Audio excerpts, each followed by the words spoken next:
would you say were your greatest challenges during your time as Minister of Power?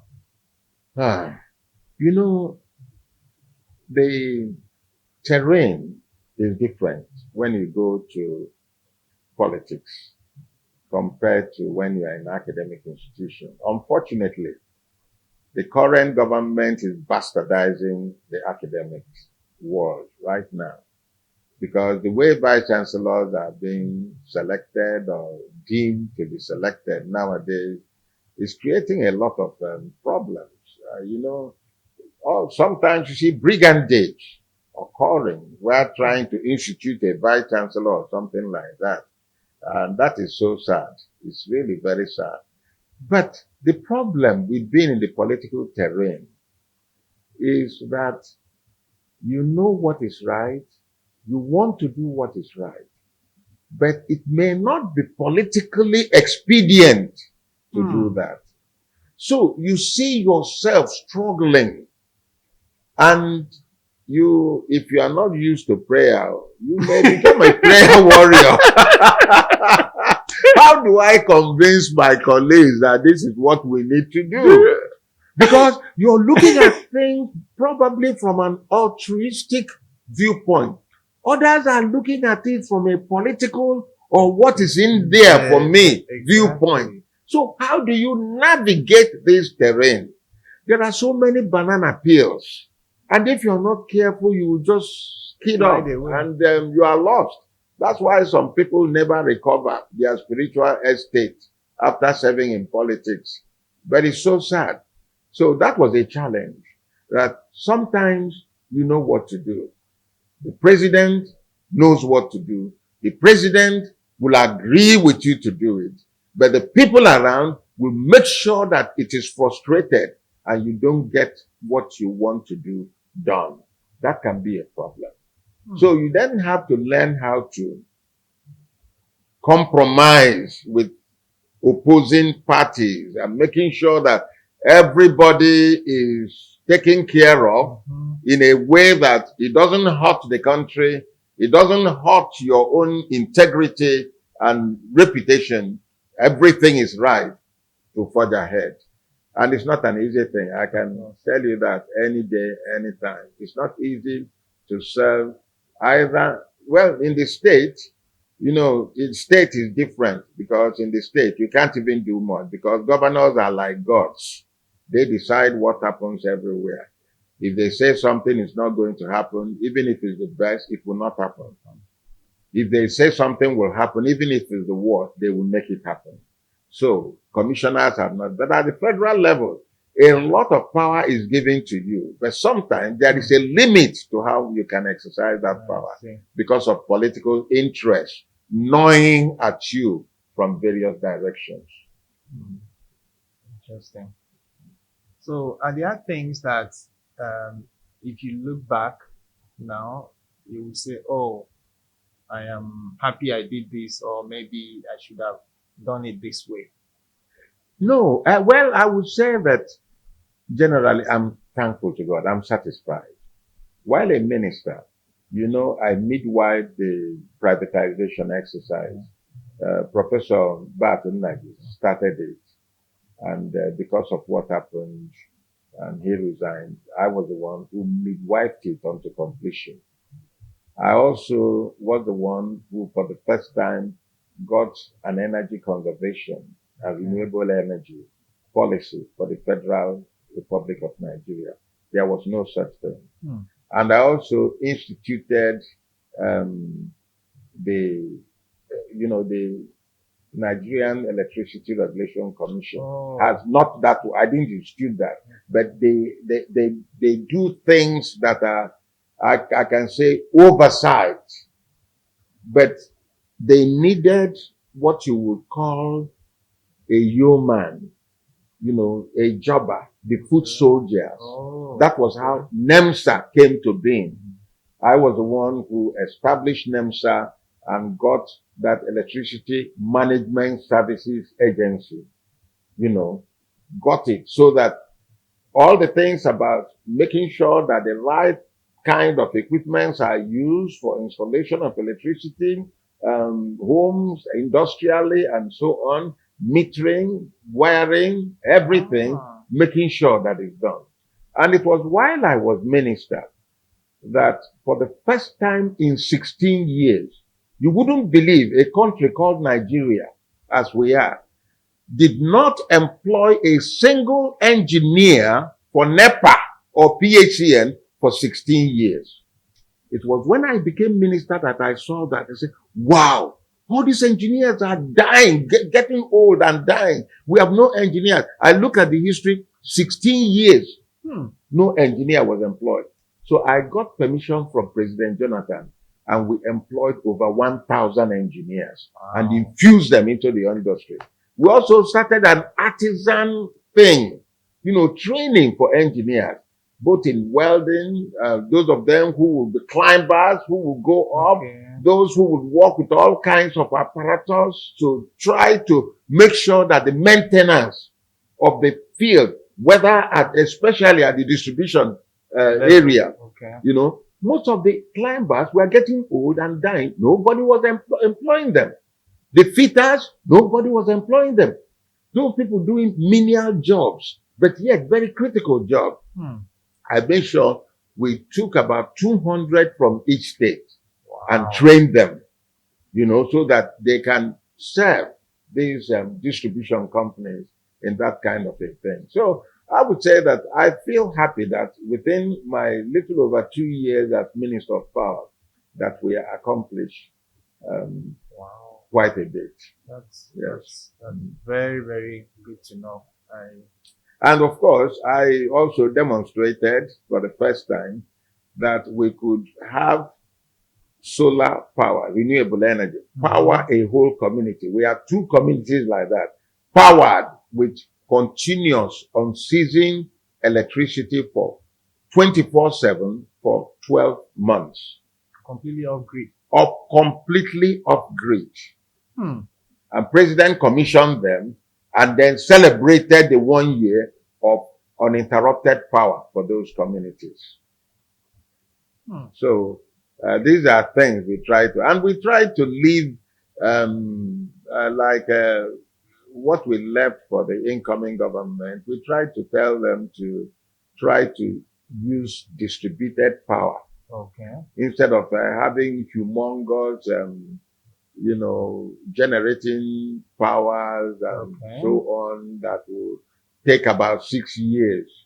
Why not take power to where it is needed? Mobile power, 5 megawatts, 10 megawatts, 20 megawatts, saturate the entire terrain.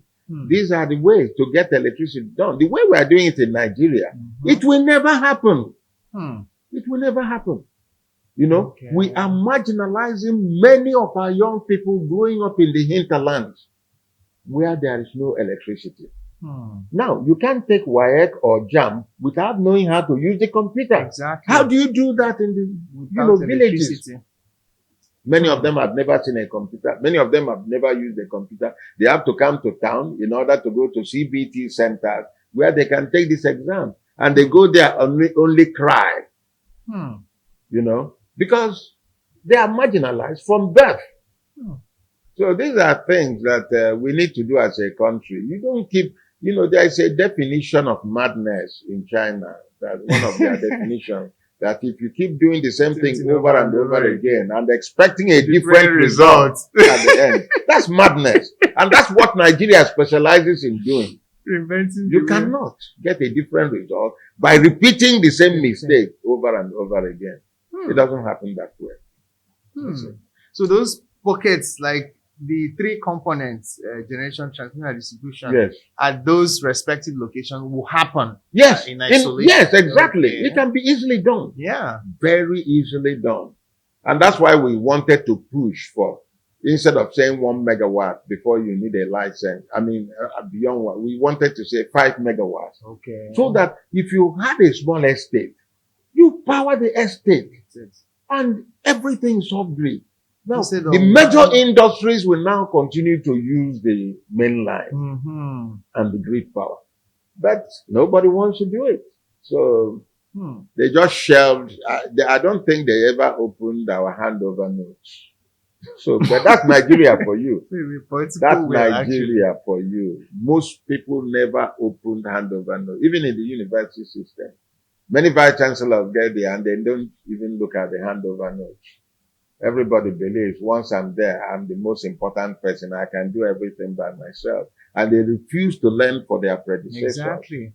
You know, because even if your predecessor wasn't good, there might have been areas that he was very good at. Why not learn and perfect those areas? You know? That's how it should be. Yeah, that's why it should be. But we are not that way. You know, interesting. Everybody who is appointed to a position believes he's a genius. And that's where they start failing from day one. You know, they don't consult with anybody.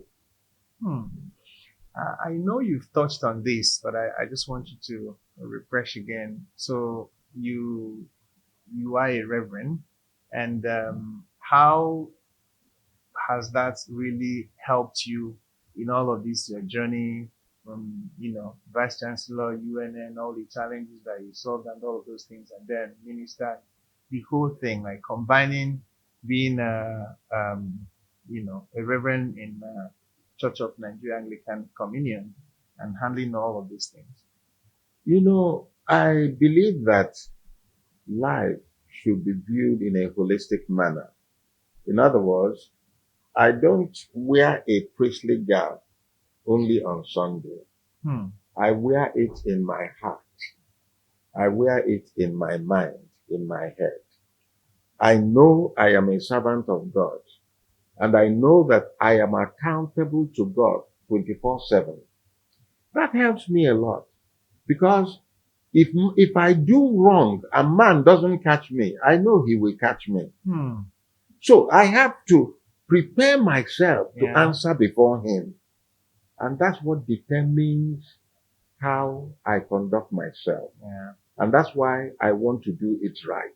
Secondly, because I am also a clergyman, I don't want people to say, that typical Nigeria, see him? Now, whether it be father, it be priest, it be pastor, it be prophet, that's the same old thing. I don't want them to, I want them to know that there are people who are distinctively different from others. And you cannot overgeneralize or just use the same paintbrush and paint all of us as the same thing. No, there are people who are very, very, interested in maintaining their character and their integrity. And you can't buy them. There are people that are not for sale. There are people whose consciences cannot be bought. It's like the younger generation. They feel money solves everything. Money doesn't. If I tell you what I passed through, oh my goodness. But the reason I don't regret is those who took what I rejected are not better than I am today. Exactly. God honors me. He provides for me. He takes care of my family. So why should I, like when I became Vice Chancellor and people were saying, Chinedu, the way you're doing it, you end up a poor man. I said, I wasn't a poor man before I became a Vice Chancellor. And I won't just become a poor man because I've become a Vice Chancellor. And they kept saying, in fact, somebody even came to me at the time, said, Prof, you help yourself. You can use my account. Once you finish, I guarantee you will get everything. I said, you people want to put me in trouble. If I do these things you people are telling me to do, begin to collect money from contractors before I will sign their certificates and so on, the Lord will say, Chinedu, you've learned how to take care of yourself. Continue taking care of yourself. I won't take care of you again. Now, is that going to be better for me? No way. No way. So I said, I wouldn't. I would just do what is right. It doesn't matter how people perceive me. There was a time people were saying, you are not acting like, you know the power. I said, how? Does a tiger declare its tigritude? I think it was Sekitire who asked that question. Does a lion go about saying, I'm a lion? I shouldn't declare my tigritude. whatever it is. I know whom I am in God. And I don't care. They may call me stupid, and they have. You're stupid. You see what others are doing. Can't you do that? Can't you do this? Can't you do that? Nowadays, I ask them, all those people who did what you wanted them to do, where are they today? Where are they? Some of them can't talk to their children because their corruption and evil deeds, their children now know. Now, what model do you have? If you can't model character, integrity, if you can't model what it means to be a true citizen before your children, you are a massive failure. What do you expect them to do? They know you're stealing money. They know the income you have, and they know you spend 5 times your income. What do you think they will do when they grow up? People don't think about these things. So maybe I'm a radical in that sense. Yes, I don't care if they call me a radical. After all, in secondary school, they called us Jew men. We keep the Sabbath, we obey the law, and so on. Thank God. That Jew man is very happy today, to the glory of God. Honestly. Wow. Like, this is interesting. So, honestly, you are a source of inspiration to a lot of people. Like, honestly, I'm enjoying this. So I'm glad. Those younger people who are looking up to you a lot, because you have demonstrated this impeccable character over the years, integrity, everything. You've served in different capacities, but your name is very, very solid. Like it stands out whenever it's mentioned. So what message do you have for these younger ones growing up and, going through life? For these younger ones, all of you, I would just say the future is bright if you cooperate with God. The Bible says, whatever your hand finds to do, do it with all your might.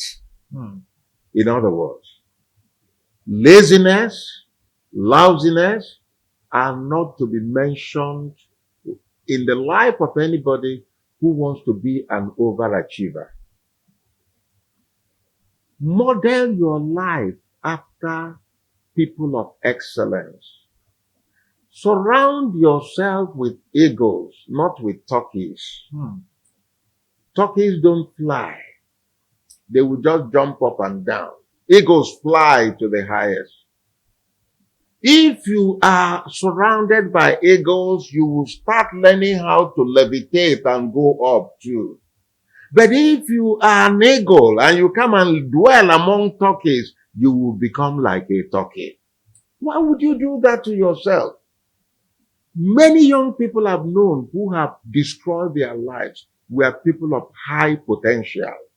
But because they were lazy, they were lousy, they've sold their hearts and minds to social media, and they don't realize that the same social media where you get all kinds of entertainment and the horrifying pornographic things that many of these young people watch can also give you instructions in how to create things, instructions in how to become skilled, instructions in how to be certified for jobs that will give you highest salary from your own rooms. The same social media. But instead, you just keep down lazily watching stupid things that don't contribute anything to yourself. How do you think God will bless you? It's like I tell students, God does not reward indolence. The Holy Spirit can only remind you what you have studied. But if you haven't studied it, He will not remind you. He has nothing to remind you. It's I what like you have that. studied that God will remind Thank you. you. But if you refuse to study it, or you're waiting for expo, when you get this thing, you see yourself in trouble. There are people who want to help themselves. The other day I saw a young man who is early 40s, and he told me when he started being on his own, his father is almost a billionaire, and he's on his own. And he gave me I told him, after I learned from him, please, I would like to keep in touch with you. Because the kind of equipment you're describing, I'm surprised that that country produces equipment like that. I will consult with you in order to get my next equipment. I'm learning even at this age. As a young person, you can get up. Mhm. You can pull yourself up. Laziness is not permitted at all. Use your brain. Find where there is a need. Meet that need, and you will make money meeting the need. Find where you can serve people and help them. Even these young people going about with machines and so on, distributing all kinds of things for people as maybe servants or whatever it is, courier services and so on. Somebody taught them up. I was even surprised. One day I went to Abuja, and my son told me, "Hey, Daddy, you used to tell us about grasshoppers, how you people enjoyed it when you were kids. Believe it or not, somebody is producing grasshopper." I said, I want to eat it. And I ate it. Was delicious. A former minister of power eating grasshoppers with joy and relish. Somebody thought about it. Look at all these, buffets people are building there, fast food people are doing. While I was Vice Chancellor UNN, my own barber, the man who used to cut my hair, didn't have anybody training him. He didn't live in a house with electricity. He used candles. Wow. And what Americans call hurricane lantern. In Igbo, we call it mpanaka. Okay. He used it to study with all the fumes and smokes. Do you know, when he took JAMB, he was admitted on merit. In the same year that professors' children could not be admitted because they didn't wish the cut off. Wow. Okay. So that's because he worked very hard. That was the reason my wife and I decided we'll pay for his tuition throughout his university career. Wow. That's a wonderful message. Wonderful. So as we wrap up on the Chronicles of a Professional, we have a sort of some questions that we ask, trying to know more, about the person, like few personal questions. So I'm going to ask that. So the first question I have is, who is your role model? Actually, if you say overall role model, I would say the Lord Jesus Christ. Wow. Yeah, is my role model. And when it comes to ministry and so on, I say Billy Graham is my role model. And apart from these two, I don't think there is anybody else. I've had mentors, wonderful mentors, for whom I'm so grateful to God, but not necessarily role models. But because much of my life has been within the service of God and so on, I've always seen Billy Graham and Oswald J. Smith as my role models with regard to ministry. But professionally, it's so difficult because I will start mentioning American names, those who taught me. Because by the time I came back, I was at a level where there wasn't any, other than somebody like Professor Kenneth Dike is one I could also regard as a role model. Professor Kenneth Dike. Yes. Okay, that's a good one. Okay, so the next question is, so you touched on it, but I just need to know, I didn't know you played football or soccer, Up as to they call it. secondary school. Yeah. So which club do you support? Ah, that could be a trouble. I know. If my younger son were here, he could fight me for choosing the wrong one. But I've always been a Rangers fan. Oh, okay, nice. Rangers. Rangers all the way. Okay. I've always been a Rangers fan. But I'm not one of those who are sold to European League and so on. You know, but while I was in the US, believe it or not, I enjoyed American football more than soccer, Yeah. you know, and I had some teams in the US that I supported depending on the quarterback that I liked better, you know. There was a time I liked San Francisco 49ers. There was a time it was Denver Broncos. And there was a time it was Pittsburgh Steelers and so on. But when it comes to European League, I've always um, vacillated between, I don't know whether to say Man United, Man City, Man United, these two. And Okay. then, of course, there was a time I could call myself an avid fan of Liverpool. Liverpool. Yes, but you know, those are not my major interests nowadays.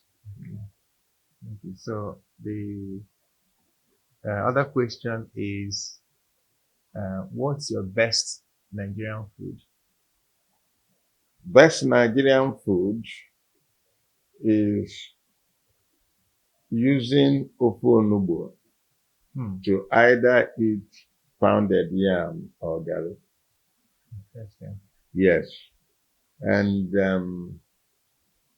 I enjoy ofe onugbu very well, and my wife cooks it very, very well. And it's usually a special treat when she gets me apple original cassava because I think that's the original one that God made for us. So I enjoy it a lot. But that's something I enjoy most. But then next would be yam Yeah. Okay. in any form, either Yam with and beans. vegetables Okay. or white yam with sauce or whatever. But swallow. I think a typical Nigerian man would not accept that he has eaten in a day if he doesn't swallow something. True. True. That's true. Okay. And the final question. So, if there is one thing you have the power to change on earth, what would that be? That's not an easy one. I would change, I would pray for the mindset of service. Hmm. What do I mean? That anybody who has an opportunity to serve or to work would see himself or herself as a servant, offering something to better the society. Hmm. Because there are so many warped mindsets all over, world views that are so convoluted. But I would pray if I had the power to change people's worldview and mindset to righteousness and service. Because when people say, I could say love, but people misunderstand the meaning of love. Love could mean so many things to many people. Yeah. And the best way to show you love somebody is to serve that person Absolutely. in a most productive way. Absolutely. Yes. Wow. So, on this note, sir, I want to thank you very much for making our time to give us this wonderful journey of your humble beginning. all the challenges, with all the services you provided to our great country. Thank you very much. This is like a dream come true for me. And on behalf of the team of the Chronicles of a Professional, we want to thank you very much. Thank you so much. It's my pleasure. And thank you for granting me the opportunity to share my hobby.